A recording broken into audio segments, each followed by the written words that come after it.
Alden, you know that this is a dream. You see the pale light of Elias's two moons over the kingdom. Over it all, in cities and towns, you see thousands of points of white light. Each light is someone, one little spark in the darkness. Suddenly you stop on a field of ice. A light, a spark, rests below the frozen surface, burning brightly. Focusing in again, you attempt to find Lucy. From behind, you hear a woman's voice. My child, you are here too soon. All that is refined in fire will be stronger still. Can you heal this man really quick? Oh no! The man before you is being poisoned, though you're not quite sure how. Oh jeez. Can you keep it down? I'm trying to sleep. Medicine isn't exactly my strong suit. More about having people need to get medicine. I'm gonna go ahead and cast Cure Wounds on him. Maybe you should read some poetry to him. From the back, the ranger makes a suggestion, causing everyone to stop and turn. They're coming, and we can't stop them. In the Alchemist Tower, they have help. They're afraid of the mountain. It is a shiny red button. Somebody's got to push it. It is the world-famous dwarf mover. I can tell you for certain there's a lot of delicious places to eat in Gansk. We don't have to worry about eating Bob. Do they serve goat? I mean, the lords aren't here. Actually, both of them aren't here right now. They're on their way back to try to figure all this out. I mean, they're going to be here tomorrow. So Garrett takes one last bite of his apple, throws the core over his shoulders, says, great, we made our appointment. Let's find something to eat. You have a map of the city before you. You are welcome to go and do whatever you would like in the city. And it's pretty clear where the Moon Trader is. It's the only real point of noise other than construction and work that is happening around you. Happen to have anything maybe a little smaller that I can afford to maybe put on my chest? All right, I'm short. I'm not a mile away. Calm down. Okay, all right. I need money. So Wow, isn't that a move? Does But not. we do have a goat. Can you stop with that? I'm gonna make armor to protect Ba. That was so my you next can't call. touch Yes. him. It holds out a hand for entry. There's a small sign that designates 5 silver for entry. You know what? That's a really great idea. We should probably help out as much as I can. I really like helping out. I'm just gonna be outside pacing back and forth, debating whether I wanted to spend money for something I don't get to keep. I would like everyone to please make dexterity saving throws, please. Oh. What? Rolled a nat 20. Yeah! You are unable to catch yourself as everything, and I do mean everything, the building, the ground, lurches slightly to the right. The legs that have been holding Gansk up and walking, a couple of them have begun to snake up. You're going to look down at the dwarf and say, hi, Mom. Roll a dexterity saving throw, please. So that is a 14. Mm-hmm. You hear a almost metallic ringing sound. You just barely come up to deflect a round object that is sailing at your face. You see that it is a small shield in the center, a symbol matching the symbol both on your wrist and on the bracer. You see red, white, and blue stripes all the way around. With that, in all of the chaos of the city, we will end this session of Dungeons and Oh my Dragons. gosh. Wow.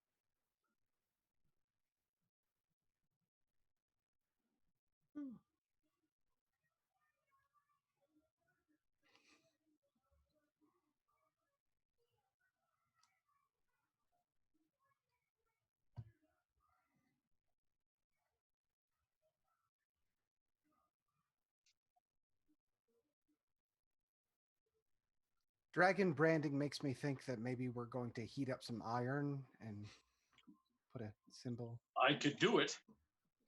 Ooh, in character voice, no less. Very good. Well, welcome I'm to. I'm being told we have no sound. Weird. It says no sound in all caps with 3 exclamation points. Huh. We'll hold for a moment. That's why I decided to scream. Screaming to is bring it to good. everyone's attention. Yep, I can hear it. Okay, well, even Angela said on the stream that there is no sound. Odd. So I don't know when the sound... Holding for sound. Thank you Are for we joining us, everyone. sounding now? Sounding off? Are we good?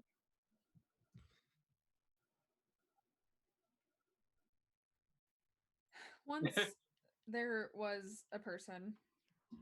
They're saying it might just be you, Mr. Daps. Yeah, it says just no sound from you. Which is bizarre. Which That's means weird. that the explanation... Do this and do. So might How understand about they can hear. now? There is sound now. Yeah, it says just no sound from you. I can hear it now. Okay, so maybe you should retake, your explanation. Yeah. Since everyone missed it. We might. All that beautiful explanation at the beginning. Wonderfully Well, cast. All right, so not. you might have noticed by now that one, you couldn't hear me, and two, we have a new name. Basically, the gist of it is one of our biggest fans is deathly afraid of dragons and has meltdowns,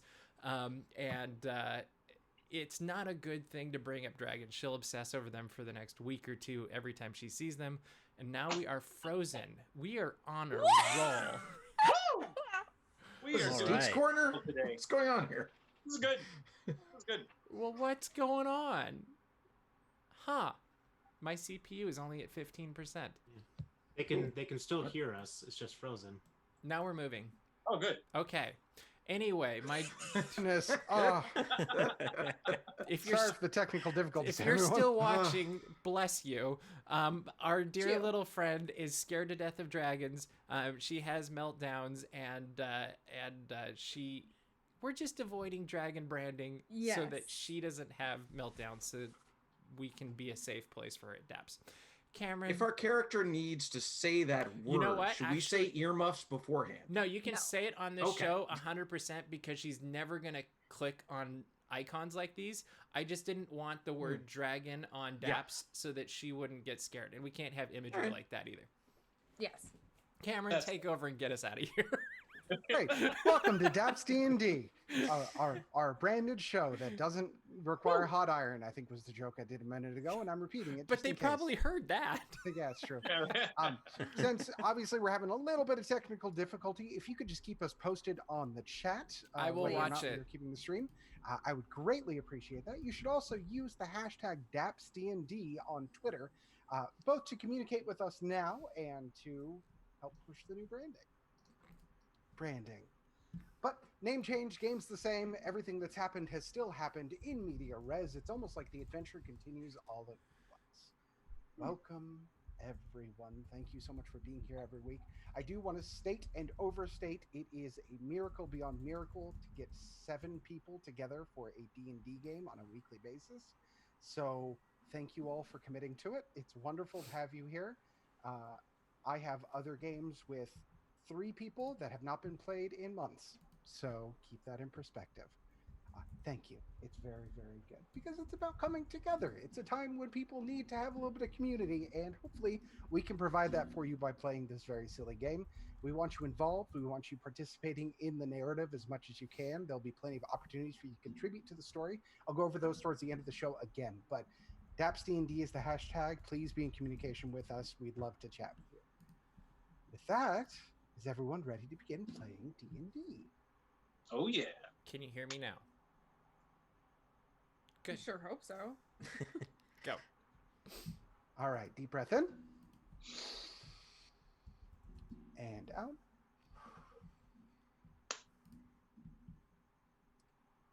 Several miles away, over the rocks of Mordadrak, a dwarf mover slowly progresses towards Gans, or at least what the last coordinates of Gans were to be known. You see, Gansk is a moving city, and where it is at any given time isn't exactly up to the whims and fancies of nature. No, it is an automated and controlled process based on the sun, the season, the time. You can predict and practically set your watch by where the city of Gans will be if you know how. Fortunately, on this dwarf mover are two people that really should know how. They are the lords of Mordadrak. There is Dokor, the Dwarf Lord. He is in command of the forces of Gansk, and he rules over Mordadrak with a dwarven fist, though not quite as in control. He's a rather jovial fellow, all things considered. And there's Killian, the gnome lord. Killian is young, all things considered, as far as gnomes go. Still about of age enough to be respected, is how Killian would like to put it. The problem is Killian, like many of his gnome compatriots, feels that they are second citizens in Mordadrak, that they are not on the same playing field, despite contributing just as much as the dwarves do these days. Sure, they got here a little bit later, but... So he's looking out for the interests of his gnomish people, and the Dwarf Lord is doing the same. They fly through the air in the middle of the day, a calm and rather quiet ride. The two have never really gotten along to the point of actually having amicable conversation. In fact, they don't actually meet all that often. Killian rules over the gnomish people in the tunnel, and Dokor does the same from Gansk, meeting maybe once a year for the ceremonial passing of decisions over their homeland, but nothing that would really affect one or the other. And the tension is palpable. Yet, nothing really happens. They sail through the air, they keep sailing, and they keep going. Killian wonders to himself why they decided now, when Gansk was as far away as possible from the tunnel, to make this trip at all. The only message had been that there was something wrong with the city, and Killian couldn't really see how could there be much more wrong with the city than there was with his homeland. He felt things were crumbling around him. Now, mind you, he was in a cave, so crumbling was part of the territory, but he digressed his thoughts. Slowly, Gansk started to come into view. As you know, and as you've explored, it's massive. And on the horizon, it's difficult to even see the motion of the city unless you're really looking at it, much like a minute hand on a clock. But as they get closer, they notice something funny. Gansk is walking towards them, and it's at an angle. At this point, Gansk should be walking away. Killian is the first to notice and points it out to his compatriot, the Lord. Hey, I thought your city was going the other way. You making a grand show of picking us up a little bit quicker, or you can't stand my company that well? Dokor turns to Killian and says, you sure it's not supposed to be coming this way? It gets weird. I'm sure there's a good reason for it. And again, we haven't actually changed the direction of the city in long time. Killian turns to Dokor again and says, no, really, what's this about? This is really strange. As they go closer, they begin to notice the strange happenings a bit more. The long legs that have extended down below the city of Gansk, some of them have begun to pin up, almost like long hairs standing on end on the back of your neck. Really, what's going on here? This is strange, Dokor. You need to tell me what's going on. Wonder if this has to do with the stuff that's been going on. That'd be weird. I'm sure it's nothing. They get closer still, and the city is still coming. Slowly, the dwarf mover rises to where the dock would meet them, but the city is still coming, and the city is still coming. Killian, now fearful, turns to Dokor and says, we're going to hit the city in a minute here if you don't pull up or something. You know how to work this thing, right? Dokor turns to him again and says, yeah, about working it. You press the button, and then... yeah, I don't know. Killian says, well, this isn't going to end well. And with a flash, Killian jumps off the edge of the dwarf mover. Several feet below, Killian's descent stops as two inertial dampening jetpack wings flap out of his back. And he begins flying up and above the dwarf mover to see just what the heck is going on. So, where we last left you, some stuff was happening. I'm not sure if you remember, but the whole city was about to fall apart. Just for a little bit of refresher, does everyone remember where they are and what they're doing? Feel free to sound off. I was catching my mom because she fell. Hoping to eat I a was goat. rushing over to the dropped dwarves to help out. Yes. I was also heading over to the display, trying to help all the dwarves that had toppled over from the sudden jostle. I was outside seeing the hairy legs come up. I'm inside trying to make sense of what just happened. Like trying to do whatever I can. Mr. Daps? Oh, I'm watching the goat. The goat is at the inn, sir. I can still watch it. From several miles away? Absolutely. He sees things better from a distance, you see. Have What, you the elven not eyes? been around me when I can see things from so far away? That's true. That's That's why they used to call me Eagle Eye in the war. War! What war was this? What you don't know is he actually has a hunter mark on Ball right now.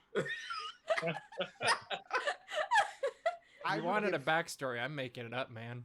Why he was the colonel. There's making a backstory and making decisions for the universe.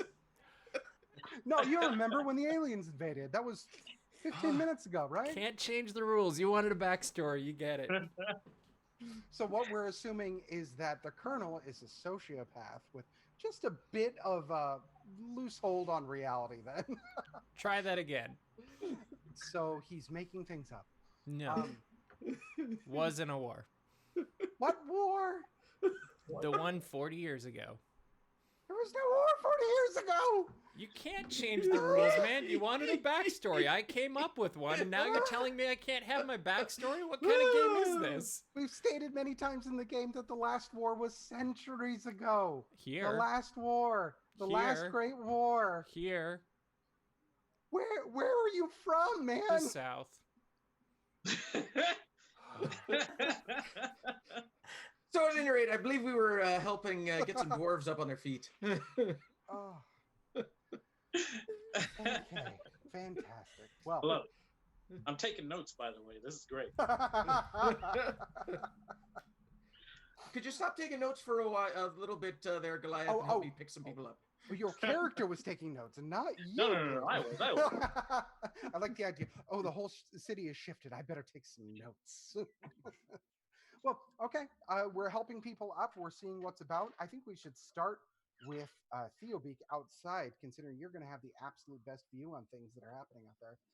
What is your first reaction to all of this? Well, I look back at the door that the rest of my party entered in. What do I see with the door?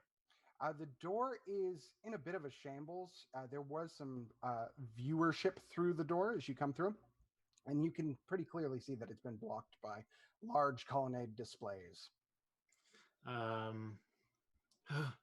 That's not good. Do I see any damage on the roof that I can fly up and go into? Any large As you openings? circle the building, you can see that it's a taller building. There's not really a place to go in on a roof per se, but as you lap around, you're going to see the large display window that was facing more the edge of the city, the same one that had fractured and your fellow adventurers had seen as the only point of degress when they were inside. It is open large enough that a moderately sized humanoid could fit through if so choosing. I'm going to take out my rope and tie one end of the rope to part of the building, whether it be a pillar or a decorative gargoyle or something outside, and fly it in with me. Okay, so you're attached to the building on the outside. Yes. Okay. Well, it's a very ornate building. There's definitely a lot of colonnades on the side, so there's a very easy place for you to latch onto your rope as you sail through the window. And below you, you see the scene that all of your co-adventurers have come upon. Several dwarves are scattered about. There is still a large red cloth covering over a new display about to be revealed, although most of the museum is in shambles. Attached to the colonel is a stylish and shiny red, white, and blue shield that you don't necessarily remember. But other than that, folks don't look terribly worse for wear. Everyone, there's we need to get outside. there's something going on with the city. I think you could tell that by now, but you really need to see this. Oh, all right. Let's. Is it safe to get out? Yeah, it's not going to require an athletics check or anything. The opening is pretty much ground level. All right. Xana heads over to the window and waves everybody else over. Says, "All right, come on." All right. Alden starts helping people on their feet to get going. Garrett just rushes past everybody else. Get me out of here. Now, there are a lot of dwarven bodies moving around in here. Dobbs, I'm not sure if you're necessarily going to be keeping up with the person you've designated as your mom in the shambles. Are you intentionally going to be trying to look for or keeping a weather eye to avoid? Oh no, I'm absolutely keeping my intentional distance. Haven't really spoken to my family in a while, and I don't have any interest in changing that now. For the record, Katie is a wonderful family person outside of the narrative, but her character adds the decision. I love my real family. And what is the Colonel doing now that he has a shield strapped to him? Oh, just following along. So you have no issue with taking something that definitely came to you? No, it's fine. What does the Colonel... How does he rationalize that? Is there like a... No rationalization, just going along. Okay. All right. Speaking of that shield, by the way, though, sorry, buckler. Were there any other display cases that broke that we should be worried about? Like, were there any other flying objects, or did that specifically break out of its encasement? Well, it did burst out of it, but many of the displays were damaged. Go ahead and make an investigation check to see if you can see anything of interest. 16 is pretty good. I think that's it, though. 16. Nope, 18. Oh, 18. All right. Well, with an 18, you look over several of the displays. Most of them are more or less intact, but are of disinterest to you. They are relics of antiquity that probably don't have any other interest other than to archaeologists or people that believe it belongs in a museum. However, with an 18, I will say that you do find one old rolled parchment in a cracked display case. That is something that will be relevant to you. This is going to be one of the arms of the city Gansk. And Mr. DAPS, if you'd be so very kind as to put that on the screen. For those of you playing along at home, this is going to be a... oh, goodness. I'm trying to send a picture to... Steven here on the chat so he has the opportunity to see it as well. Is this the fancy name one? Yes, this is the fancy name one.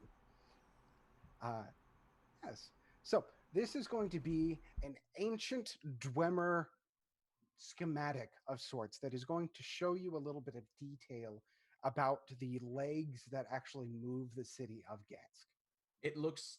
I mean, I haven't seen the legs coming up, but I have seen that... I recognize that this is something important to this city. Yes, absolutely. Okay, I'll be right back. Hang on. And I run over to the case and extract it, if I can. Yes, you can. It's broken open, so it's not going to be too difficult to get out. And I will say, in the shambles of everything that's going around, much like the buckler, nobody's really noticing if you're lifting a couple of items from the museum at the moment. Well, I'm going to make it very clear because I'm going to find the most official-looking dwarf that's still in there. And I'm going to say, I don't know what's going on with your city, but we need to find all of the items that might explain how to fix this. Are there any other things besides this? Well, the rather official-looking dwarf is dressed extremely nicely. And he's going to turn to you and say, well, I don't work here. I'm actually, some of my art was going on display today. But no, I don't, I guess I take it. I don't really know. Right.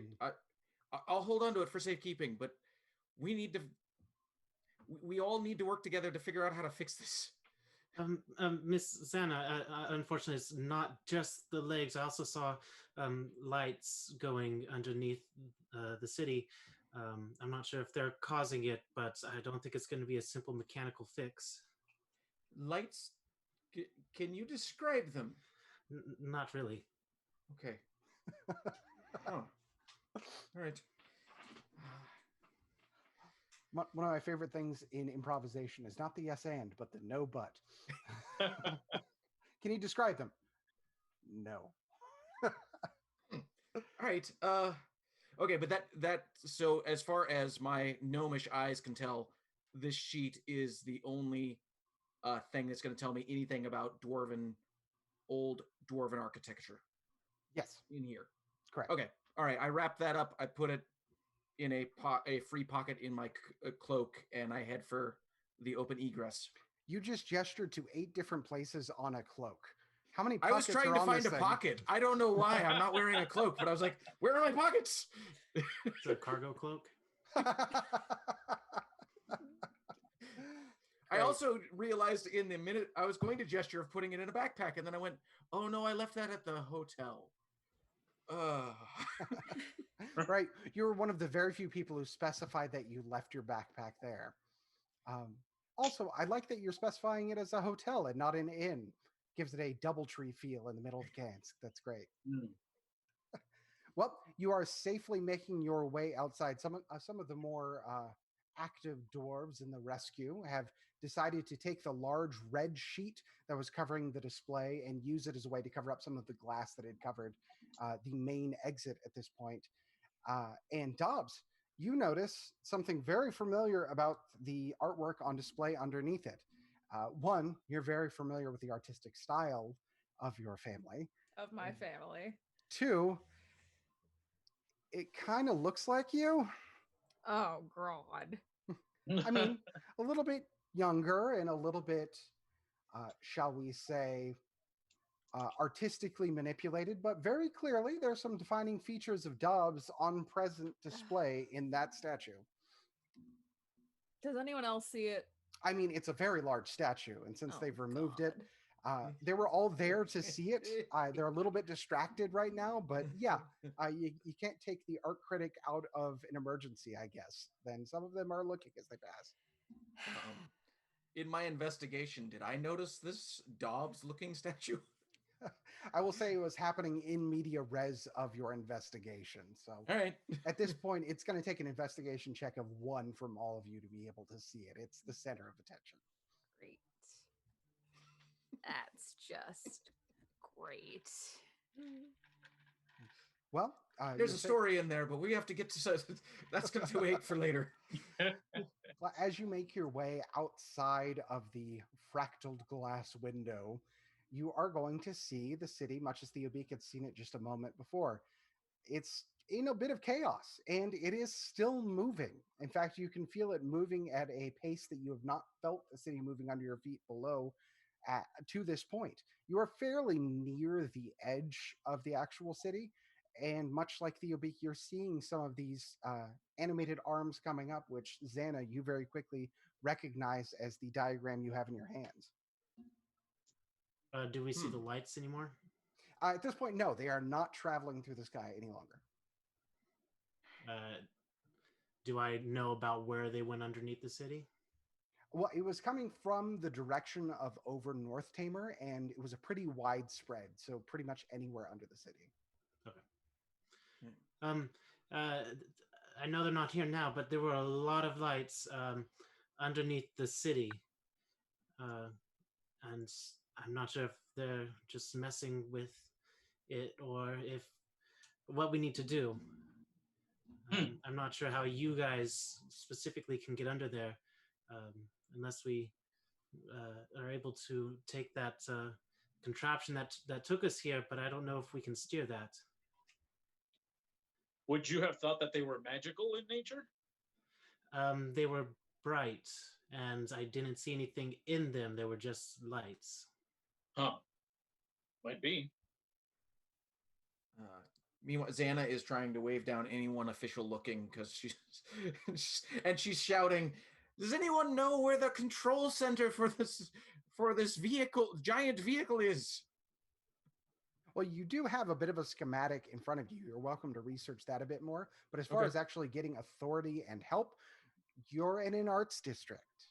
You're going to see a lot of fancy dressed dwarves that are not very good at that sort of thing. Master Theobeak, do you still have that chart that says where everything is?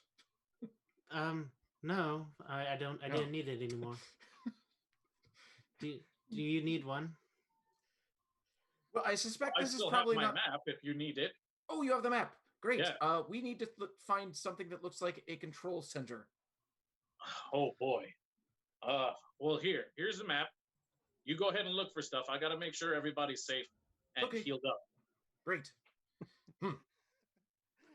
Theobeak is love gonna. the idea of a Goliath just turning and saying, "Does anyone need healing? Yeah. Hello." Theobeak's gonna go fly. You said we're pretty close to the edge. Yeah. I'm gonna fly over to the edge and start looking underneath the city to see if I can find those lights. Okay. So as you fly over the precipice of the edge of Gans, you're going to have to weave just a little bit through the air through some of these arms that have begun to sprout up from the city. It's odd. They're not really supposed to be pointed up in this way. It's almost as if they're bending almost a little out of their own control. However, the majority of the arms are still pointed down and progressing very quickly. Think millipede in the way the legs are working, except that it is a thick forest that you cannot see a way to get up under the city through. It is an absolute tangled mess. In fact, you're not quite sure how they are able to tell one arm from the other and they don't just all trip on each other. Do I see any lights? At this point, no. Okay. I fly back to the group. My mistake. They probably just passed through. I don't think they're down there right now. Interesting. So there were lights. You Yes, saw them go down, and they're flew not there underneath. anymore. No.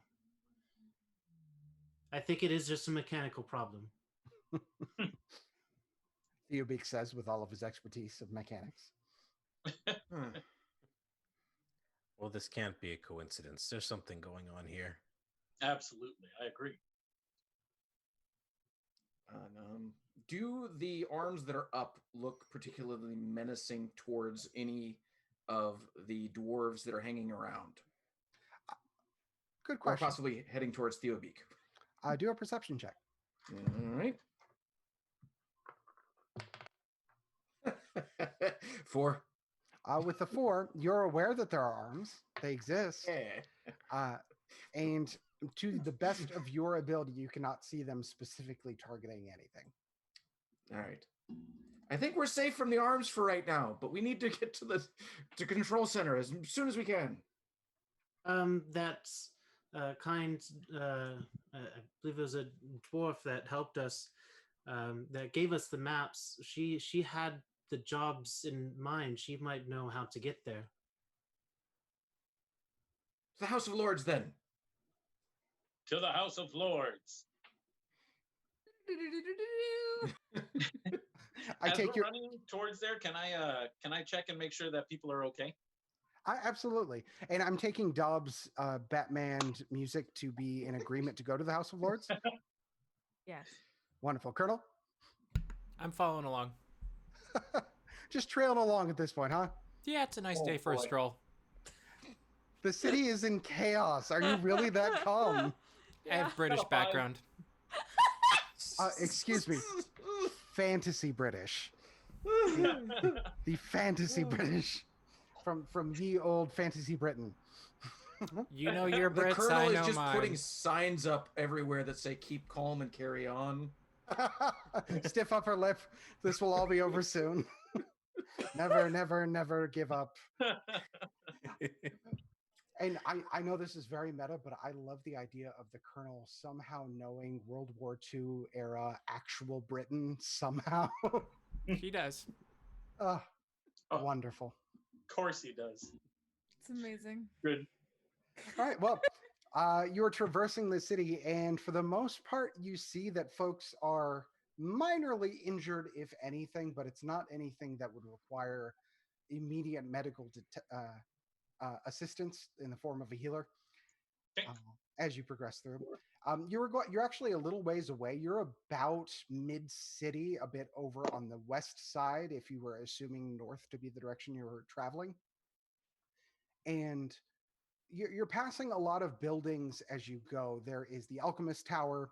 There is the Plate of the Future. All buildings you would have passed on your way here. You're actually going very near to the inn, just under the Alchemist Tower, as you travel by. There are, of course, the innkeep and various stable hands running about, keeping things back in order as best they can. Some things got knocked over, some shoveled stuff. I assume we're blowing right past the inn and keep on going towards the House of Lords, yes? Unless anybody needs anything from there. Maybe Xana? Yeah, I was going to say, Xana is going to peel off and shout, "I'll meet you at the House of Lords, hang on!" And I'm running up to my room and grabbing my backpack, because things might go south real quick. Well, it's not much difficulty to get in and out, so I'll say that you're able to keep up with them fairly well on the street as they trot along. Tiny little legs. Having to run back because somebody else has the room key. Isn't that always how it goes? No, you have to do it on your bracelet. Your bracelet is the one that actually gets you into the room. It's also a form of card. You can load money onto your bracelet and use it around the city of Gansk. As you continue through, you're now heading more towards the assumed southern tip of Gansk, the House of Lords. On your left, the military zone is in full action, trying to respond to what is happening. There's assemblage, there is drawing of weapons, although it appears most people don't really know what to do when a whole city is shifting under them. So it looks like a lot of busy work with people trying to be helpful, but not really knowing what to do. As you near the House of Lords, it is in a similar disarray. The window up front is closed where you originally spoke to the Dwarven woman. All right. I'm going to go up and try the front door and see if anything happens. It is a relatively small door compared to some of the larger buildings around. It's a double front door, and it swings pretty easily open in your hands. It was a bit ajar. The inside is dark. Hello? Is anyone in here still? We'd like to help. Alden throws the doors fully wide open, towering over Xana. Hey, does anybody need anything? Is anybody hurt? Go ahead and roll a persuasion check for me. This is going to be Alden rolling persuasion with advantage because Xana is assisting. Oh, okay. So that's that for that one. And that is way worse. So we'll go with the first one. And the persuasion, that's going to be a 15. All right, with 15's advantage. not bad. 15's not bad. Yeah. From inside, you do hear a small voice, and you do recognize it as the same dwarf woman that says, "Is it still bad out there?" Oh yeah, but we're Things are here to going help. sideways. After a little bit more coaxing, the dwarven woman comes out. She looks a bit harried. Her neatly bound dwarven bun on the top of her head is a bit askance with a few hairs flying out, but otherwise doesn't look much worse for wear. Also very important for character narrative, she does have cat's eye glasses that are hanging from a chain on her neck. Got it. Makes sense. Yeah, I remember you. What are you doing? But what's going on? That is a very good question. There is something terribly wrong with the legs of your city. A few of them rose up. We seem to be moving at much faster rate than this city normally would. And we were trying to hope to get to the control center of this whole city to see if we can do anything to help. Control center? But like, what do you mean? Like, is there any place that makes this place work? Like a building or a control room? I don't. A pilot seat? I don't really. Steering wheel. Oh, you mean the alchemist wheel? Yes. Well, I mean that's ornamental. I don't know if it actually. I've read stories about it steering the city, but yeah, right. Where were some of the jobs that you were going to send us? Jobs? She looks very harried and confused. Yes, you had asked if we were here to assist with anything. Well, yeah, the city falling apart, but I don't really know what that has to do with a wheel. I mean, are you like repairmen? I thought you were going to go work on like the legs or like fix up the plate of the future for the tourists or something. The Well, legs, yes. How do we work on the legs? Well, I mean, nobody's really worked on the legs. They've just worked. Right. Okay. So where would we find this alchemist wheel? Number one. Number two, is there evacuation plans? Because there's a lot of civilians and a very large military that you probably want to preserve that might need to get off of this thing quickly. Right. In fact, actually, yeah, I know about that. And she disappears back into the darkness. Just a couple of moments later, you do hear a klaxon sound from outside, something very akin to, again, a World War II Britain, as you hear the slow announcement beginning of evacuating the city of Gansk. Around the edges from where you can see, and you are near the southern edge and another one of the docks, you can see several of the dwarf movers coming back automatically to their docking points to try to load up anyone there. And yes, in short order, you see many of the dwarves moving to these docks. They are a bit flustered, but it doesn't appear to be a stampede by any means. They all seem a little bit more surprised than anything.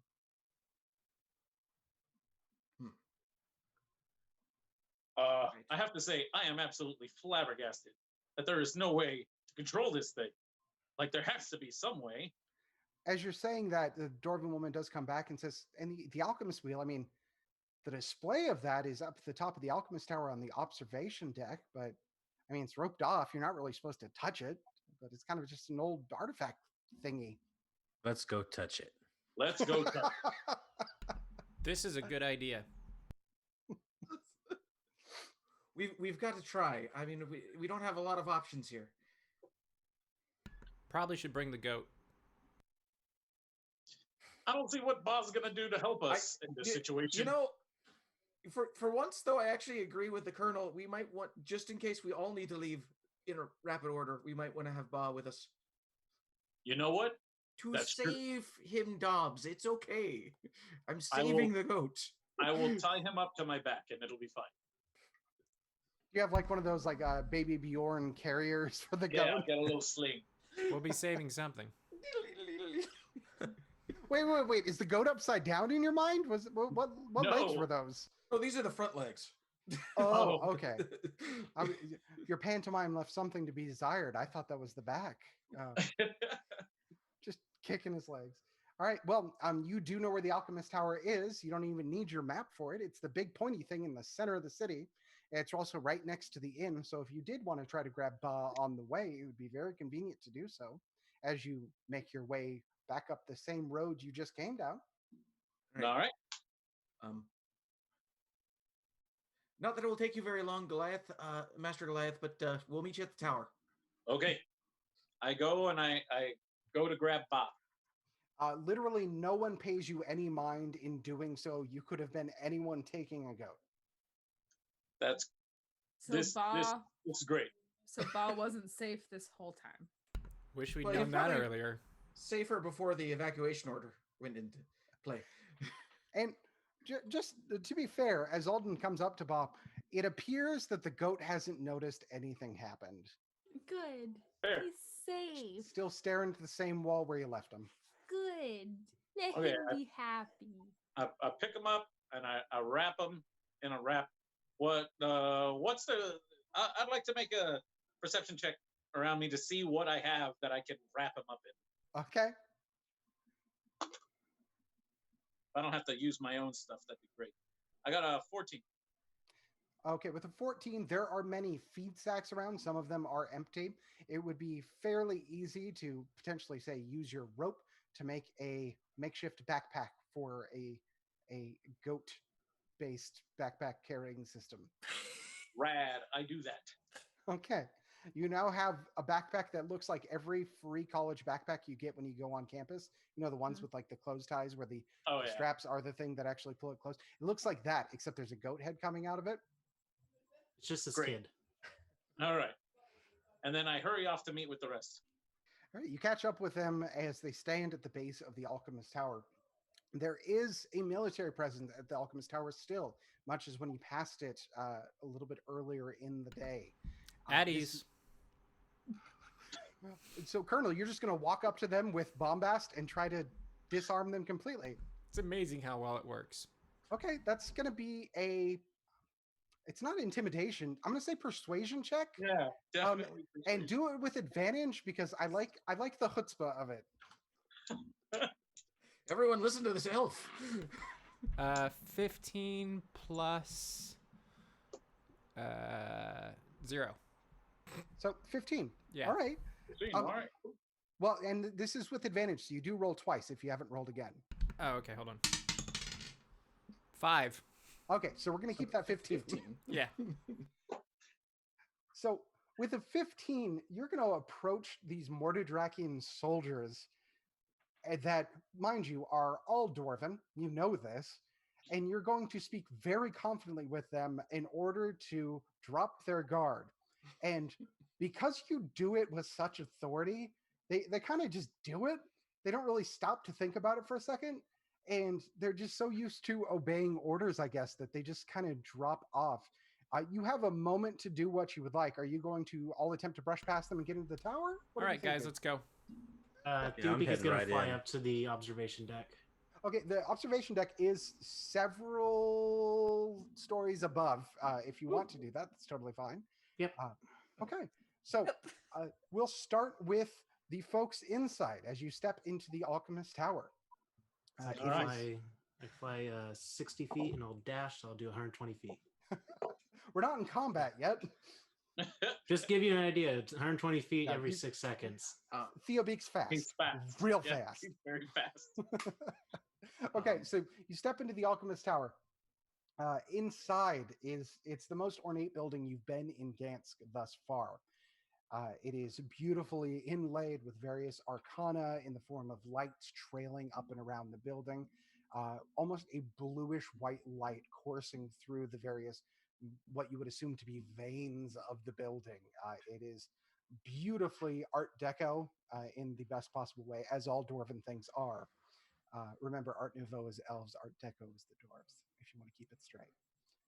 And the most prominent element in the Alchemist Tower, other than a couple of stands of samples of potions, because believe it or not, that's what they make here, is the very large circular spiral staircase that goes up to the observation tower many, many, many, many, many feet above you.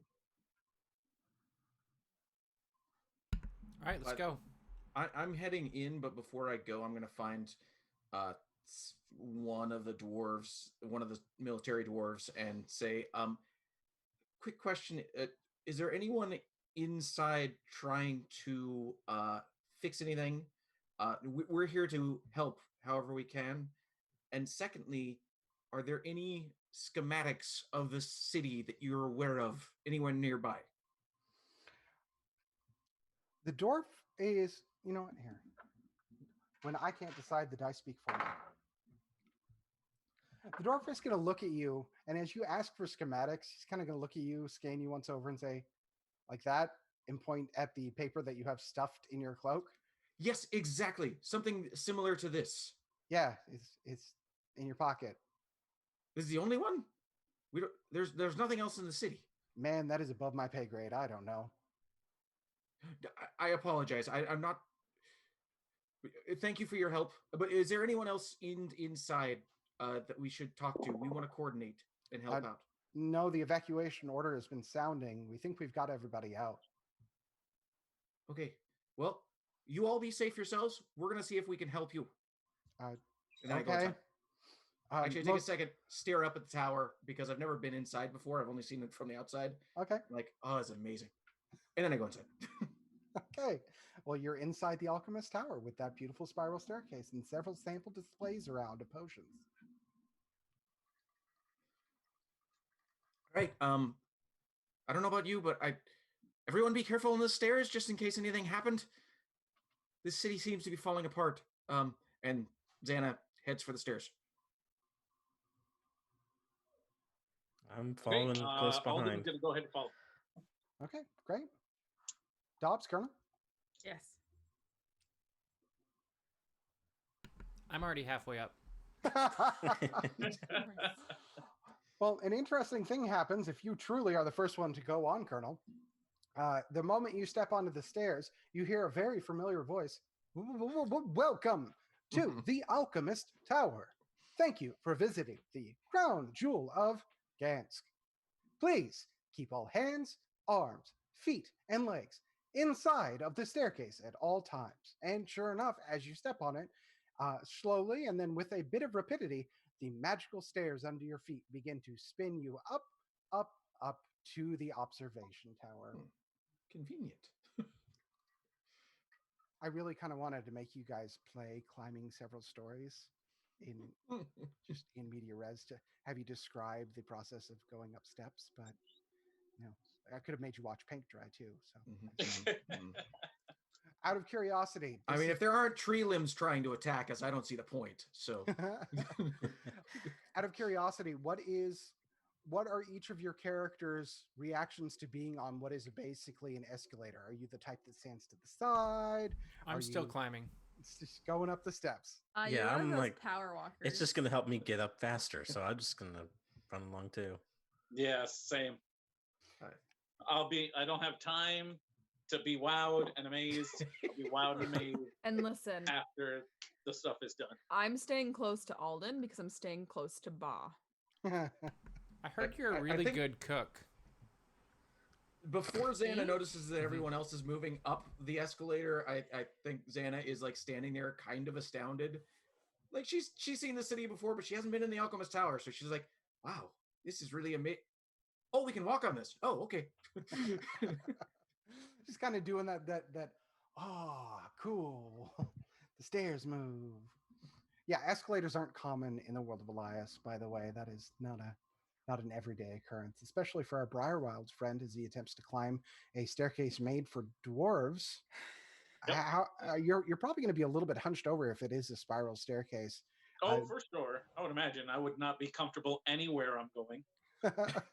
Well, do be careful of the goat head that is strapped to your back, I guess, as you climb. Yeah. You don't have to be careful. Are you serious? Yes, he does. Just go as fast as you want. As a cleric, I am being very careful with the living being on my back. Thank you. Seems like a It's good time. appreciated. This is a fun game you can play along at home with. You get to decide if folks like Katie are talking as their character or if they're talking as just Katie when they react to a goat being injured. Well, the staircase is moving at a mediumly nice clip as it moves up the tower.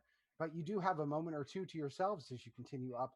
We quick cut in film terms out to Theobeak, who has been flying much more rapidly up the side of the building. In fact, I would say by the time they get to the foot of the stairs, you're probably getting closer up to the top. And it is an observation tower. Think, what is the building in Las Vegas or Seattle? They're similar. The Space Needle. Space in Needle? Seattle. Space Needle. Thank you. Kind of like that, if you had to make a comparison. There are windows all the way around it. And I'm going to have you make a perception check, please. 23. All right. That is a heck of a perception check. All right. I'm going to say that you take a quick lap around the building and you notice it's fairly darkened inside, even despite the fact that it is basically midday and there are windows everywhere. You're having difficulty making out any shapes inside of the windows. However, you did roll a 23. I'm going to say you do notice a couple of the snaps in the windows or in the bracings where you could fit into the building if you would like. Also, you do see the silhouetted form towards the center of this large room near what you would have to assume to be a large wheel, almost like a ship's wheel, and a cloaked figure in front of it. It takes some pretty keen vision to be able to see that, but you rolled real well. Does it appear as though the figure noticed me flying around the tower? If they did, they didn't acknowledge. I'm going to try to find one of those openings and peer inside so I have a better view so it's not just dark tinted windows. Okay. Well, the windows themselves aren't tinted as you peer inside. It almost appears that there is an unnatural darkness inside of the building. It's not inky blackness as what you would expect with something like, say, your uncandle, but it is a darkness that it almost makes it difficult to focus. But as you are a little bit closer, you can make out a few more of those details. The large wheel in the center appears to be almost refractive. It looks as though it is made out of something like glass, and does have bits and baubles hanging off of it. If you had to pick a comparison, it almost looks like some of the bits and baubles hanging off the various legs coming off as you flew over the edge of Gansk. And the cloaked figure is standing in front of it, gripping it. You can see about dwarven height. Do I see any opening where it looks like visitors would come through? Yes, actually, just off to the side of this large wheel is a small opening in the ground with a couple of railings coming up that are slowly moving up. You can assume that's where an entrance would be to the observation deck. Through the window, I'm going to take one of my feathers and throw it at the figure. Just at the figure? Yep. All right. I'm going to throw it at the figure. Okay, so this is going to be an attack at the figure. Go ahead and go for it. 19. Oof, that's good. All right. Okay, 19 is going to hit. Okay. The gamer in me is screaming, maybe that wasn't a good idea to do before the team got there. 7 piercing. 7 piercing damage. All right, with 7 piercing damage, this really cool quill is going to dart out from your hand and expertly hit the shoulder of this figure. I'm making an assumption about Theo Beek's character that he would not go for the jugular immediately. I'm trying to get him off the wheel. If off the wheel. Okay, so you clip him in the shoulder pretty good. And it is going to turn and make the figure very clearly notice you. So with that, you're going to see the glint of an eye under the cloak of the figure. Really quick, would that have been a surprise at advantage? Yeah. So just see if I get a 20. Get a 20, yeah. No, okay. Good check, though. For those listening home, if you're unfamiliar, if you do get a natural 20, you do get more damage on that particular attack. And if it's a surprise attack, you have advantage. So he gets to roll twice. And it's a rule I forgot for a minute. So thanks, Luke. So with that, the cloaked figure is going to notice you. So go ahead and roll for initiative. 19. All right. It is your turn. You are about 30 feet from the center of the room and subsequently where this wheel is. Am I inside or am I still outside? If you're at that opening, it's at your discretion whether you climbed inside to make that throw or not. Yeah, I'll go inside. Okay. And about how far away is he? 30 feet. 30 feet. I'm going to run up to him with my wings outspread, and I'm going to try to shove him away from the wheel. Okay, so this is going to be, I guess, an unarmed attack? I think it'll just be a strength. Grapple? Yeah, I think it's a strength. Okay, go for it. Which I'm not very good at, but... No, I'm not very good at it. Strength check. 2 minus 1, 1. I just run flat into him. All right. You hit him pretty hard, and you bounce off just a little bit. And he is going to keep one hand on the wheel as he turns to you and reaches into the folds of his darkened robe and pulls out a vial that should look pretty familiar considering you have a few of them yourself. And he's going to throw it down at the ground, and it's going to splash out. So I need you to make a dexterity saving throw, please. Good at those. 15. 15. Okay, so you have just a moment to catch yourself before the splash of this, whatever it is, comes out and kind of goes out in an area around your feet. And you're able to leap back. And because he was in action, he's not going to get an attack of opportunity because you're leaving the combat area. You're at about 10 feet right now.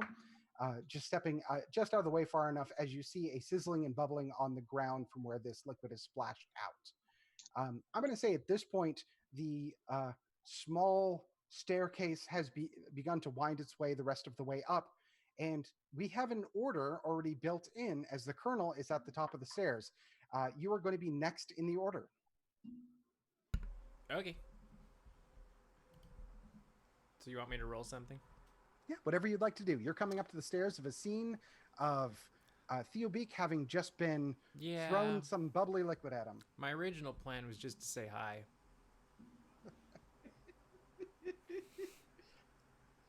You can still do that. You got a good point there. What do I have to roll to say hi?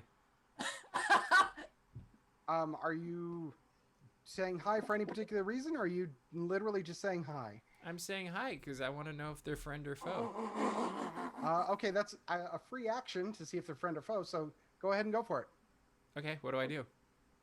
Say hi. Say hi. Act it out. Hi. Oh my gosh. All right, the cloaked figure is going to turn to you and wordlessly stare you down. I love that. It is still your turn. My favorite kind of people with few words. So you like driving this thing? I'm going to say even beneath a cloak, you're getting a very quizzical look out of this figure. As you're standing there, you are at the egress of the escalator as folks are coming up behind you. I'll move a little bit forward, and as I do so, I'll ask, are you hungry? Okay. You get a noticeable head tilt from the black cloak in front of you, as he has not moved. I love the idea that the cloaked figure's like confused because no one's ever asked how I am before. How do you feel about goat? Hey! It's always, who is that and what is he doing? It's never, how is he? See? Yeah. He it's just never, wants to be loved. It's never, is he hungry? Or it just wants to be loved. I actually don't know if it's a he. You could say they. They. They, them Sure. is a good neutral pronoun. Sure. Or you could go with the classic folks. Yeah. Don't you know? How far away is that opening that they're coming up? It's roughly 10 feet away. Anybody Is have it a from granola me? bar? I think he's hungry. From you, you're on the other side of it from them, so 20 feet. Quick, throw him an apple. I think that's a good idea. Share an apple with him. Okay. You have an apple on you? No. I never ate my apple. Okay, So, so you have an Can apple. we borrow your apple? Dobbs, you're next up on the escalator as the colonel asks if you can share an apple with the figure that just attacked Theobeak. yeah, if I share my apple, are you not going to eat my goat? At this moment, I will not eat your goat. Fine. I'm going to throw my apple at the cloaked figure. Hope All he right. catches it. Make an attack roll with the apple. I've heard apples and goat go really well together. Can you stop? You just said you weren't going to eat my goat. I said I'm not going to eat it, but they might want to eat it. 16. 16. This is an what is an unarmed improvised weapon, I guess? Luke, I'm looking to you. I for thought it some- was a gift. I think it's just if you're not proficient with it. Are you proficient with apples? No. Okay. It would be your attack modifier minus your proficiency. So your hit, whatever that highest, I think it's whatever your highest number is, minus your proficiency, which would be 2. So you probably have a hit of like 2 or 3. So you add that to your roll. So you got Look at your hit you got a DC. 16, right? Yeah, I rolled a 16. So you get +2. Let's say it's +2 for that. Yeah. So that is an 18. That is definitely going to hit with the apple. So I'm going to say you chucked it in him pretty good. Were you chucking to hit him or just to give him an apple? I was trying to give him an apple, but I also don't know my own strength, so Okay. Well, I'm going to say you hit him square in the chest. good. So roll for apple damage, I guess? Which one do I can't remember. Did I roll a d20 again? No, so this is a little bit confusing because normally this would be a improvised ranged weapon. Mhm. But it's an apple. But it's an apple. I'm gonna have you roll a d4. I think that's the kindest thing at this point because it's an apple. Sure, that's the pyramid one, correct? It is the pyramid one. Okay, you're gonna have to remind me how to read this. It's whichever number is actually at the top. It's on all sides. 3. 3. So, yeah, you chucked this apple good. In fact, you didn't hit him in the chest. I'm gonna say that you actually wanged it right at his head. And with a good apple strike, you're going to knock his hood off with 3 damage. Because why not? And Please describe the look of utter confusion on this villain. I just love that it's gone from "Are you hungry? Hey, I think we have some apples" to me just chucking my apple. It was a good apple. God, he's already got a feather in his shoulder, and somebody tried running into him and basically just gave him a hug. Yeah, no, I love it. This is all awesome. And as the cloak falls back, this is going to be a much older dwarven figure, incredibly old, even by dwarven standards. His hair is receding and white with a large, bushy, white braided beard. I'm going to have, who's in view right now? It's going to be the Colonel, Dobbs, and Theobeak. I'm going to have you guys make perception checks, please. 13. 13.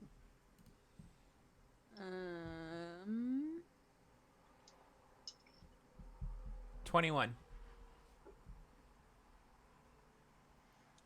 2. Wait, what was it, and what'd you add to it? I'm curious. It was 3. Oh, so you got a -1 on that. So Cool. I got a -1. Oof, that's a rough roll. So Yeah. despite you being the one to throw, it is the nonchalant Colonel who is the first one to notice. As the hood falls off, you're going to see through all of the oldness that his eyes are a little bit peculiar. If you were to guess at something you've seen similar to this, you'd almost say he was blind. They're almost milky white. Yeah, if you drive too long, that's what happens. What? Sage wisdom from the Colonel. Okay. He's been around. We got next coming up the stairs after all of that is going to be Garrett. Okay. Well, since there seems to be not much more than talking happening right now, I'm just gonna walk up and say, "So, what's the deal? What's going on here? Are we touching things or what? What's going on?" You're not receiving much of a response from the figure with his hood off now. Does anyone else care to elucidate him? I don't think Dobbs moves, so he's just kind of backing up on the escalator. Yeah. now. You're gonna have to do a little bit of a back tread there unless Dobbs gets out of the way. We think he's hungry, but we can't tell. We got a goat coming, so Excuse me. Hopefully he'll share. I'm thinking if we're nice to him now, he might be nice to us later. yeah, why not? It's worth a shot. Exactly. I'm gonna get out of the way so Okay. that Garrett can come up the escalator. I don't want to. That's a good idea too. Yeah, I know it's a good idea. That's why I'm doing it. Kindness counts. What's just happening up there? I'm just poking your shoulder, like, excuse me. Excuse me. Hello. And again, I'm being very lenient with free actions here. Remember, each round of combat is 6 seconds, so all of this is happening rather quickly. I'm gonna say. So we talk really fast. Yes, you do apparently. That's good. Maybe Garrett, telepathy is next. what are you doing? Or are you sacrificing your turn? Pretty much, yeah. I have no idea what's going on. All right, next up the stairs is Alden. Alden, Bah. totally ready for a fight. Has shield up and is just charging up the stairs. And I would imagine whoever's at the top of the stairs, he probably accidentally runs into. And looks around and goes, "What's going on? Who's that? Is anybody hurt? Is anybody in trouble?" Oh, that's our friend Eagle Eye. Eagle Eye. Why does he have a name? What? Our friend? What? Is he taking control of the thing? Is he going to steer us in the right path? I think so. And what basis do you think that? We're not dead. While you're having this Yeah. argument, the figure has turned back to the wheel and is back to operating it. Thank you. I'm anyone very have a- confused. So this is our friend, and No. he's now taken over the city? Yes. Yes. Okay. Well, it's good that we finally got some help up here. I'm going to use my movement to walk up to the cloaked man and say, thank you very much for helping us. We had no idea what we were doing, and I'm going to put my hand gently upon his shoulder. You're a good man. Charlie Brown. I'm trying to decide how in combat to reason this. I'm going to say, because you're coming at him disarmed, I feel like the only fair thing is he gets an attack of opportunity on you. Okay. It's a little unorthodox, and it's definitely not in the rules, but if you're walking towards a figure that is hostile like that, I think that's the only way that we can reason that. Yeah, I agree, but Alden has no clue that he's hostile. Okay. Beak will shout out, he threw one of those potion vials on the ground, the same vial that the people who attacked us had. All right, Wait, so as he's not a Theobeak good is guy? saying that, yeah, sure enough, he's reaching back into his cloak. Considering it's really weird and kind of out of combat at the moment, I will say you have the opportunity to make a reaction. It's still your turn, Alden. Okay. You see him reaching into his cloak. Wait, if he's not a good guy, oh no, and I'm going to hop back 10 feet. Eagle Eye, that wasn't very nice. Okay. I We mean, gave you an apple. It's still your turn for movement, and you still haven't taken your action. So, Okay. What would you like to do? I am going to.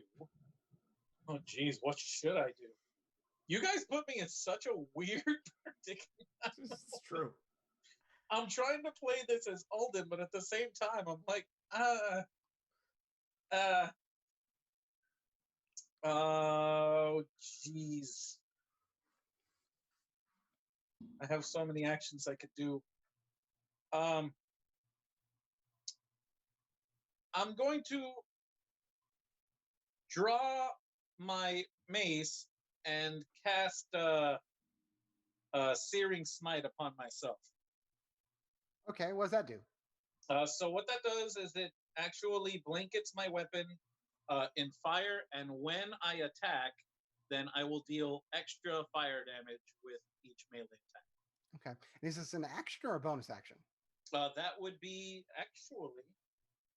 that is a bonus action to do that. Okay. For context, it was about 10 feet from the top of the escalator to this figure, which you walked up to, and then it was about 10 feet back that you jumped. Wait, Yeah. your movement speed's 25, right? 30, actually. 30. Okay. So you still got about 10 feet and change to move if you want, and you're about 10 feet away. Okay, I'm going to run laterally around the side away from the party just in case he does throw something at me. Then it's away from everybody else. Okay. So are you attacking, or are you just going to move out of the way? No, I'm just going to move out of the way, shield up, just to make sure, like, I don't want to attack him if he doesn't attack me. And I didn't see him attack Theobeak, but Theobeak said, so I'm, like, ready. I'm very confused. Okay. Next up in the order is going to be Xana cresting the stairs. All right. Do I recognize the cloaked figure I'm going to before we do anything else? Out of character, I'm just wondering. Roll a history check for me, I guess. This is going to be... I don't know if it's history, actually, and feel free to weigh in on this group, but it's going to be a knowledge of the peoples of Gansk. Oh no! What I meant is specifically from the gate of the city I came from, with the city we ran away from. Oh, the city. Does this look like the cloaked figure who took the guards' souls and put them into the robots? Oh, I see. So that figure was human, to the best of your knowledge. This is very clearly a dwarf. Ah, got it. Okay, just making sure. Okay, Cool. All right. All right. I'm not entirely sure what's going on. Okay. I am going to cautiously cast a silent image of I am going to put a large rat-like figure calmly whistling and holding on to the steering wheel in front of the cloaked figure. Oh, that took me a second. Thank you for that. Wearing jaunty white overalls and a nice little Indeed. cap, right? Mhm. Yes. A small parrot flies overhead and everything plays to the rhythm. Okay. It looks like he's whistling, but you can't hear him. Okay, great. So that's something you don't have to roll for that, Nope. right? Or okay, Yeah, it just kind of happens. okay. Okay. You are not making DM easy, and I like it. Okay. The figure who is still pretty focused on the wheel is going to see the figure in front of him. For this spell, is it a solid form or is it just a projection? It is a projection. So if this figure reaches through it, he will recognize that it's an illusion. And that is pretty much the first thing he's doing, was to sweep this figure out of the way. So he is going to sweep him out of the way. Okay. The image stays there, but he can see through it now. He can tell it's an illusion. Right. Oh, so he recognizes it as an illusion. Okay. Yes. So there's still just a whistling, non-branded rat-like figure standing in front of the wheel. Mm-hmm. Would that be his reaction to do that? Yeah. This is getting very difficult. Okay. Well, considering that, it is going to be back up to the top of the order, I believe, unless that was your attack. So yeah, that's all I'm going to do on my turn, except I'm also going to move away from the escalator along the wall, just trying to keep clear of this figure, but also not be next to the edge. You're near the center, so if you kind of move away from them, you're moving towards the other edge. It's a circular room. Gotcha. Yeah. I'm going to put some distance between myself and the figure. Okay. Great. And with that, we're back up to the top of the order.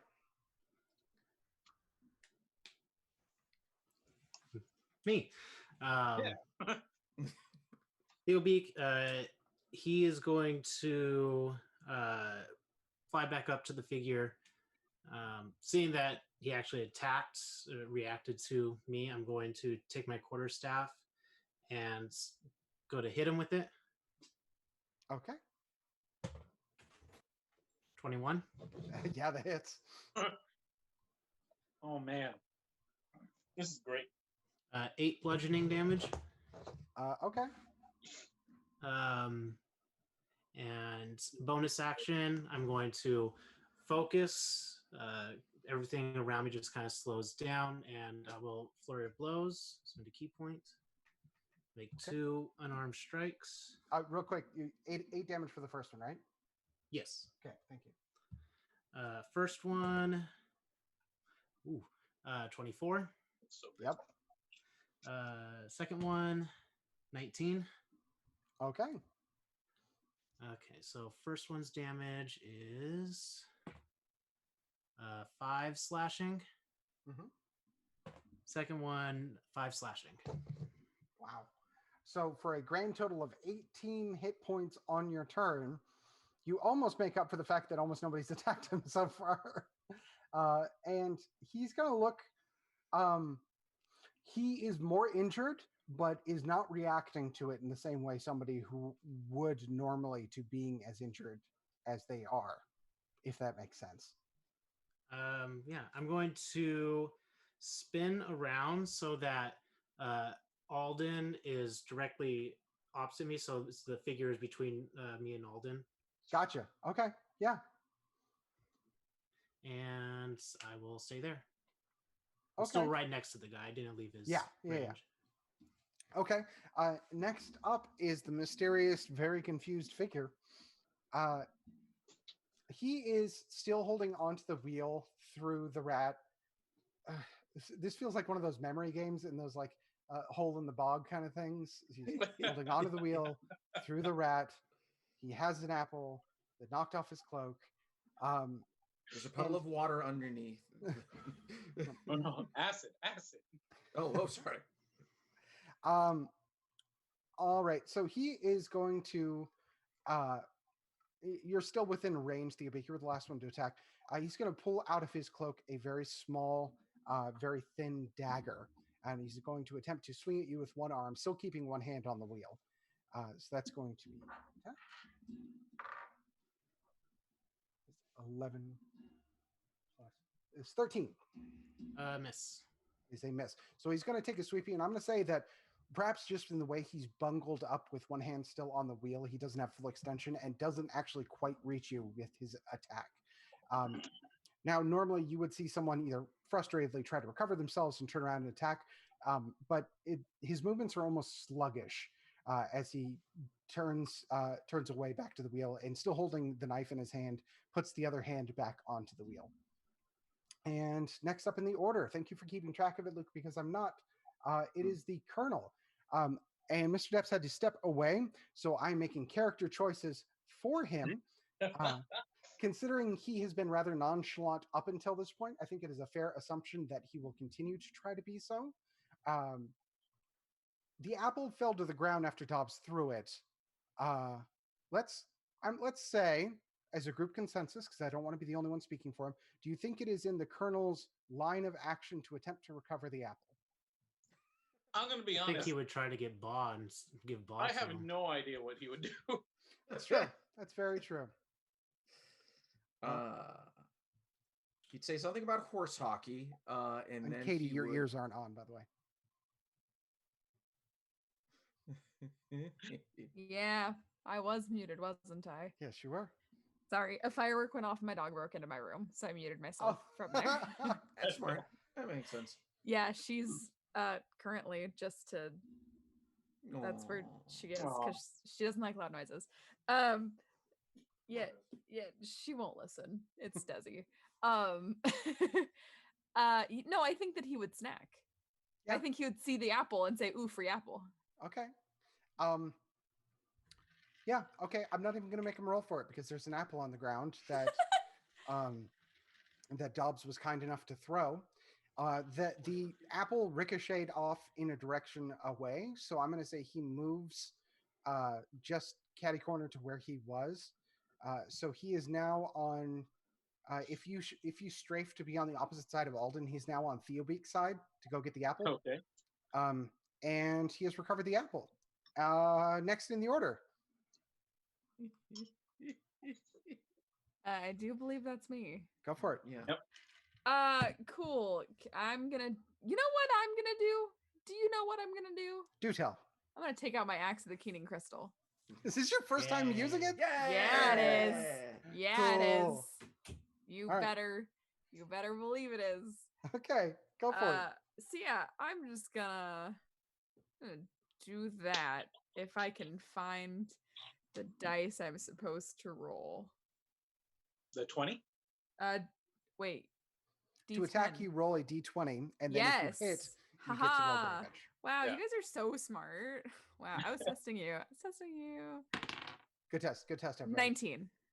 19 does hit. Now you can roll the fancy dice. Awesome. Yeah. That's this one, right? That's a d6. No, that is Oh. a d10. Yeah, I thought it looked like a d6. Yeah. Beautiful. I can't keep track. 8. 8. So it is a d10 plus something, right? Yeah, it's D10 plus 3. Okay. So I rolled a 5. So you get 8, and then you also get lightning damage with this, correct? Yeah. So I roll a D6 plus 2, which this one. I don't know why I'm questioning which one's a 6. Like, that's just one a die. You should know. That's just a normal die. Yep. I was like, is this one a D6? Yeah, I'm being a big old silly pants. I like to think Dobbs is saying this, by the way. Like, oh, that's just me being big old silly pants. So that's 7 lightning damage. Oh, jeez. So that is 8 total. I think slashing is what an axe counts as, and 7 lightning damage. Okay. 7 lightning damage. Yes, it is slashing. Now, Cameron, much like other unnamed actors before her, does Dobbs need to roll a wisdom saving throw to prevent herself from making the sound effects? I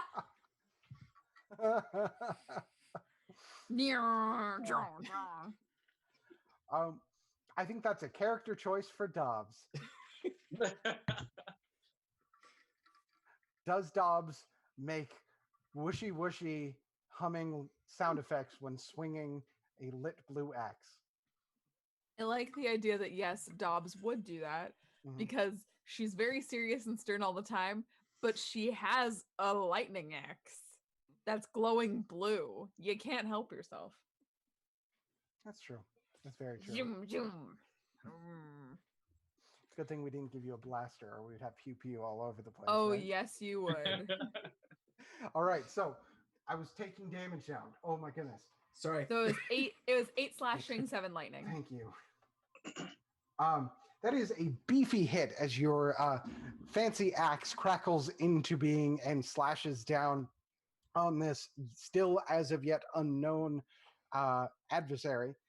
You're going to get a nice slash, let's say in a diagonal cut across him, leaving a really cool reddish tinged cut all the way down. Good. That is a beefy hit. I'm going to say it's going to graze him. Otherwise, you would have cut him in half. And yeah, pretty worse for wear. Again, still standing and still pretty unfazed by it. I'm still standing. And are you going to finish your turn? That's it. All right, great. Next up in the order. That would be me. One I believe. Garrett, Oh. I think. Oh, is it Gary? No. Yep. I was going to say, Yeah, Luke's keeping track of her now. I did not write it down this I time. can't read Garrett's name, but I was pretty sure that wasn't Alden. Well, how tall is the ceiling in this room? Oh, a wonderful question that I've definitely considered up until this point. So it's an observation deck. It's a nice room. So I'm going to say a 12-foot ceiling. That's it. That sounds reasonable. Yeah, fair enough. All right. So, Oh, thank goodness I can stand up. It's the first time Alden's been able to stand up in a building on this entire city. Thank you, Luke. So I'm going to then activate my tarantula bracelet and run up the wall onto the ceiling. Okay. And then I'm going to attack him with my daggers from above. Okay. I want this to work. Okay. But you came up the stairs and you were in the center of a round building with a 12-foot ceiling, and the walls are 30 foot away from you at every radial direction. Okay. Well, then I will just run towards the wall and I will start attacking, but I'm eventually going to start making my way up. What is your movement speed, by the way? It is 25 feet. 25. So if you're dashing, you're at 50 feet. Remind us what the tarantula bracelet does. It says once activated, allows the wearer to move along any surface at normal movement speeds, including walls, ceilings, and the like. Lasts for 5 minutes, 2 charges per day. Wonderful. Hey, wonderful. I haven't done that in a little while. I probably have, and I just haven't noticed. That's I don't much think more you like it. have. Okay. So, if your movement is going to be to double your movement to dash instead of doing an attack on your turn, that would give you 50 feet, which would pretty much get you to the wall, up the windows, and a little ways onto the ceiling back. So I'm going to say in direction lines, not in trigonometry directions, but in direction lines to over them is, we'll split the difference, 20 feet now. You're about 20 feet away on the ceiling. That'll work for me. That is a great choice of choosing the most important thing to do in the room is to use the nifty item. I like Yes. that. That's great. Yes. All right. Well, you are now hanging a la spider style off of the roof. Yes, I Ceiling, am. not the roof. That would be weird. Ceiling. Yeah. And next up in the order is Alden, the con. Okay. I'm gonna rush up on him and with a loud word of, "You're definitely not a friend." Okay. I'm gonna swing my mace down upon him. Oh. And you'd be flanking, so you get advantage. Nice. That's true. That's why I went opposite you. Yes. Very good. Let's see. That would be a 23 for the first one. And just in case, yeah, we're going to stick with the 23 rather than the nat 1. Ooh. That is a good thing. 23. So 23 to hit. Be very glad Theobeak set you up for that flank maneuver, Yes. I guess. Although it was your first roll, it wouldn't have mattered, I Oh, guess. yeah. But you know the way dice roll. You would have rolled that other roll first. That's Of how course. it goes. Yeah, believe it or not, a 23 does in fact hit. All right, so let's see. We're going to do our initial mace damage, which is going to be 2 plus 2, so that's going to be 4. And then the searing flames of my searing smite. How many searings is that? Huh? How many searings is that? It's a lot. It's a lot of searing because he has to do a Constitution save, otherwise he's set on fire. But the damage is going to be 6. You want to get a good sear on both sides. Yeah. That's what I'm saying here. So he just does a Constitution save to see if whether or not he is set on fire. Okay. That's going to be a 7. He is set on fire. Okay, first and foremost, how much damage did he just take? So the first one was 4, and the next one was 6, so that's 10 altogether.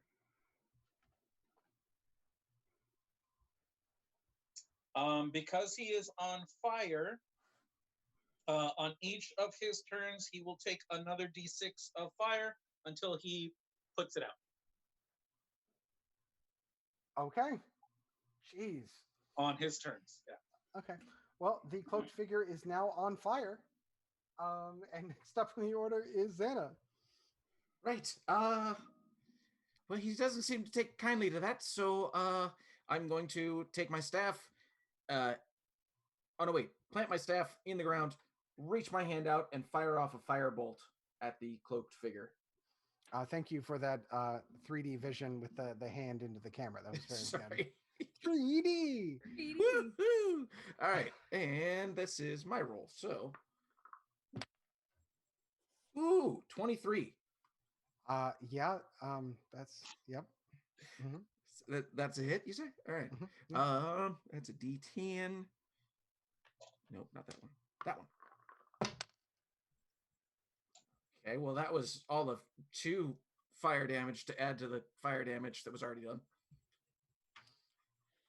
Right. So 2 total. Woo! Yes. Okay. You're adding more fire. It's a cantrip. To the not thing much. on fire. Okay. He's adding fire to the fire. Well, it's how you fight it. I'm not sure if that's good. Right. Someone said fight fire with fire, so I'm helping. This figure is barely standing. If this were a normal person, considering the fire and the amount of damage, they would have fallen over by now, presumably. Just a guess. All right, and we're back up to the top of the order with Theobeak. I am going to take my quarterstaff and take a swing at his arms that are holding onto the wheel. And just make an attack. Okay. And I think since Alden is still flanking with me, I still get you still have advantage. Yep. Okay. 19. Yep. 24. Second one. Natural 20. Yeah. All right. So that's a D8. This is going to be a lot of damage. Yeah. 7. So 14 plus 3, 17 bludgeoning with the quarterstaff. Okay. If he's still standing. To borrow from another very popular D&D stream, how do you want to do this? All right. So I swing down with my quarterstaff at the arms, and then kind of using the momentum of that, just take the back of the quarterstaff and hit him in the back of the head. Okay.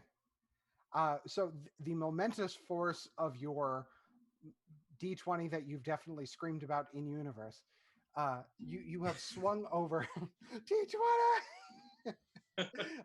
You swung over and you clip this figure amazingly hard with the force in the back of the head, as he goes sailing across the room a good few feet and lands prone on the ground.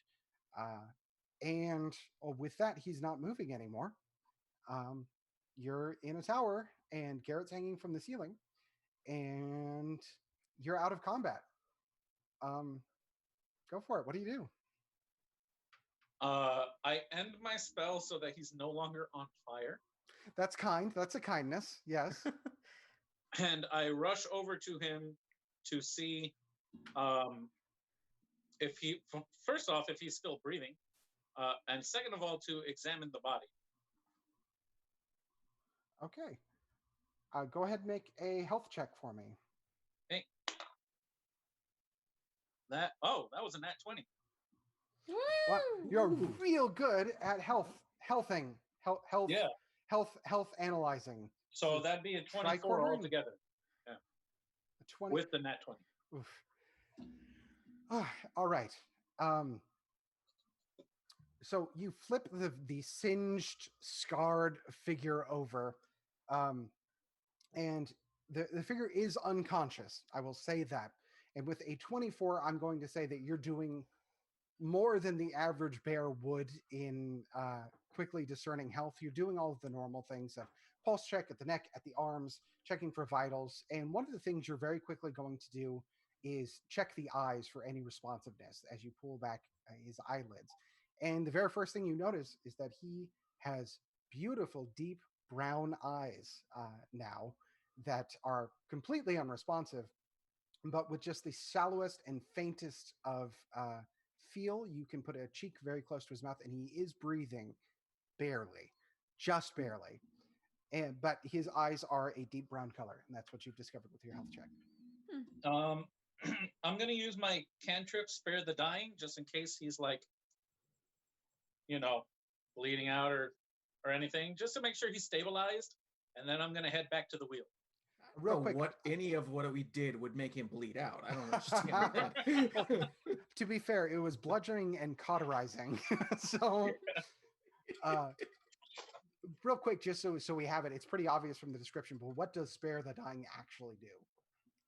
Spare the Dying actually, if anybody is in a state of bleed out, if their hit points have been dropped to 0, it stabilizes the person. That way they don't have to do any saving throws for their turn to see if or when they die. Okay. Well, you do that, and I'm sorry, what did you do after that? After that, I ran over to the wheel to go and see what I can do there. I wanted to leave it a little open-ended so everybody else can do stuff. What is everybody else doing, by the way, when this is all happening? Beak starts rummaging through his pockets. Wait, your pockets or the unconscious figure's the pockets? Unconscious figure's pockets. Do I have everything? All right, I'm going to say, goodness, do I even want to make you roll for it? It's an unconscious man. It's not like you can miss anything. You would think. I'm going to say you rummage through his pockets, and you do find another empty vial similar to the ones that you already have, and one vial full of a very familiar looking bubbling bluish black liquid.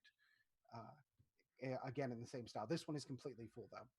Is it hot like the other one was? No, it is not. I put it in my pocket, put it in my pouch. Okay. And there is also a dagger. I'm not sure if you'd like it. Yeah, I'll take the dagger. It's shiny. Yeah. Right? Basic dagger. Feel free to add that to your inventory. Xana is going to point the quarterstaff at the silent rat, spin it around in a circle, and then draw the quarterstaff towards herself and dismiss the silent image.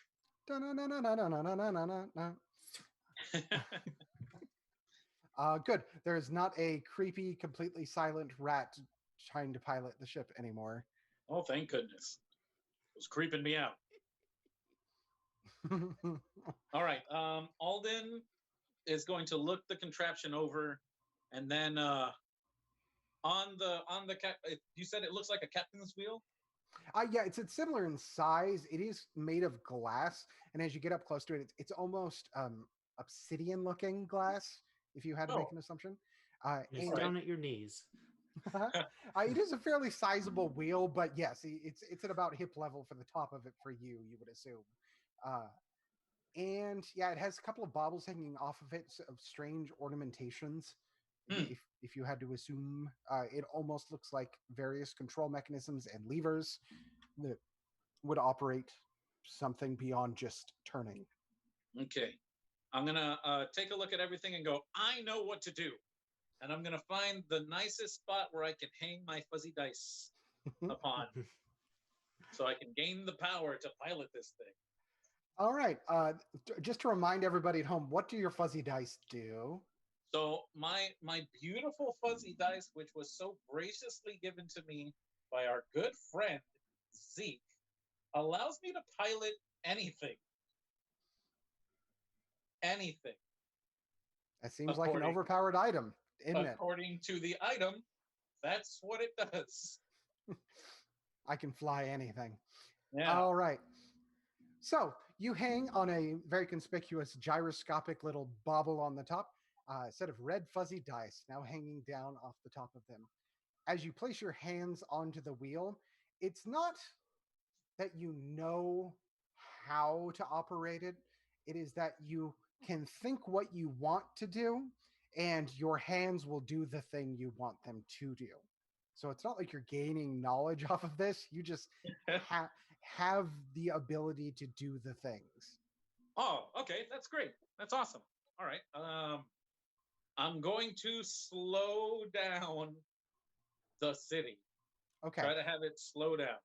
Xana is going to run over to in front of him if he can and just pulls out the schematic, thinking that she might help. Okay. Like, does this okay. help? Okay, good. So you're going to pull out the schematic. You instinctively know that the slow down knob is going to be on the port side of the wheel. It is a small cog that would have a pretty easy dwarven-sized grip on it to pull back. And as you reach for it, it's not there. Oh no. Oh golly. There are pieces missing, guys. Search the room, search the guys, search everything. We gotta slow this place down. Way ahead of you. Yeah. Garrett just says, okay, wait a second. Hold on. I want to try this. And I'm going to jump from the ceiling to the floor, attempt a superhero landing.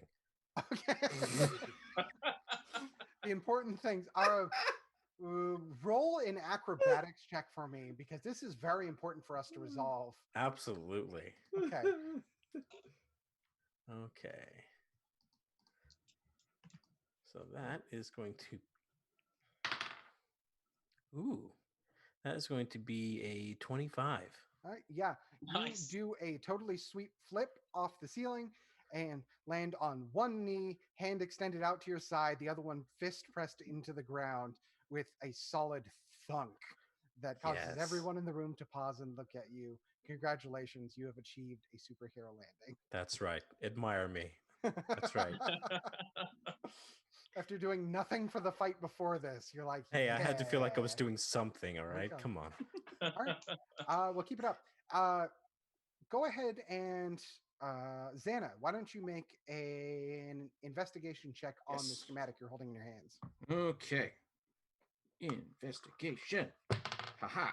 Oh, I think that's a 10. Yes, 10. Okay. With a 10, you're going to look at the diagram of the legs, or the arm mechanism, as it is called on the schematic. And looking at the various bits and bobs hanging off of it, you see a couple of elements that you assume would be close to something that would look like it's supposed to go there on the various bits and bobs of the arm. All right. So, It looks like maybe one of the legs might have what we need. Is that what I'm generally interpreting? Potentially. Okay. You can make an assumption that you might need a part from that. Okay. So wait, we have to bring in one of the legs to slow this thing down? Or a part, or you can try to find another solution. All right, I'm gonna try to I'm gonna try to see if there's a way that I can get the legs to all become uniform again. Okay. There are a couple of control mechanisms along the right side of the wheel that you instinctively know are for individual manipulation of tasks of the legs. And you do feel that some of them are not where they're supposed to be. Flipping a couple of the toggles and switches on that side of the wheel, looking out around the edge of the city, which you have a beautiful 360 view on. The legs begin to drop down a little bit. And you even do manage a little bit of bracing control. You instinctively know that these are, for lack of a better word, brakes for the actual city of Gansk. And they are pressing into the ground, although the legs are still churning underneath. So you've put on the e-brake of the city. Got it. Okay, but we're still moving. This is still moving forward, yes. Yeah, in fact, I need everyone to make a perception check, please. And Xana, you will be rolling with advantage. Woo! 24. 7. 19. And I needed that advantage. 17. 18. And I've got a 2 and a 17. So I'll take 17. Deal. Well, you're all pretty perceptive. Obviously, you're very alert at this time. Ahead of you, you see a break in the patterns of the rocks of Mortadrak. It is a gaping opening in the ground. And it's pretty clear to see that this is the target of the city as it is currently aligned. And Xana, you are going to be the one to know what this is. And Mr. Daps, if you'd be so very kind to put this on the screen, this is the tunnel. This is where the gnomes live. Oh, and no. You are about to run full force into with a city that is just about as big as the entrance. Oh, no. We need I to stop can this I thing. can try waking this guy up if you'd like, and I hold up my tinderbox. No, we already set him on fire. We're good. I'm going to try to turn the city to see if I could make it run instead. If I can't make it stop, maybe I could turn it to run a different direction. Okay. You grip the wheel on both sides and heave with all of your might. Give me a strength check. All right. I'm pretty good with strength. I got strength. I've got muscles. There we go. All right. That one is going to give me a 19. A 19. All right. You heave with all of your might to the right, starboard side of this wheel. It's resisting really hard. However, with a 19, I'm going to say you are wrenching it as hard as you possibly can, and you manage to budge it very slightly to the right. The rest of you in the room, you're going to feel the ground move underneath you as the floor of the observation deck turns with the wheel to face in the direction he is attempting to point it. Imagine the wheel is pointing forward and the room is shifting its view with it. You pull as hard as you can, attempting to direct it as you get closer and closer to the entrance of the tunnel. And you're nearing, it's getting closer still. And with all of your might and one final wrench, you manage to just barely avoid the entrance of the tunnel. As you fall back, your arms are shaking and you are tired. As you look forward to see the peak of North Tamer, now directly in line with the train of moving Gansk, now heading towards the foothill of the greatest mountain in Elias. And with that, we will end this session of D&D.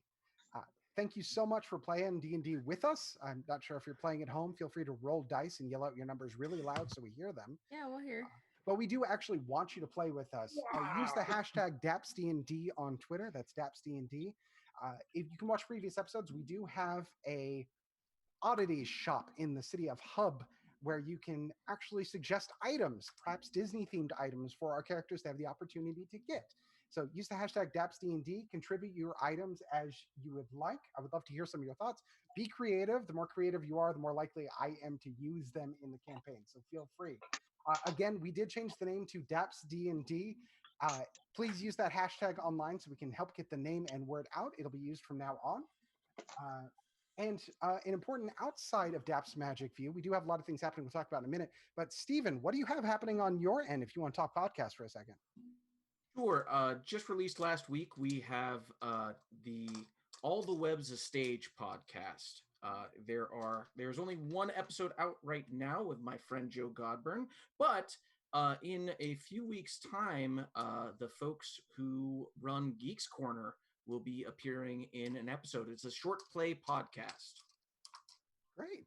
Well, do tune into that. And for things on DAPS Magic, we have a lot of things happening all the time. You should go over to DAPsMagic.com.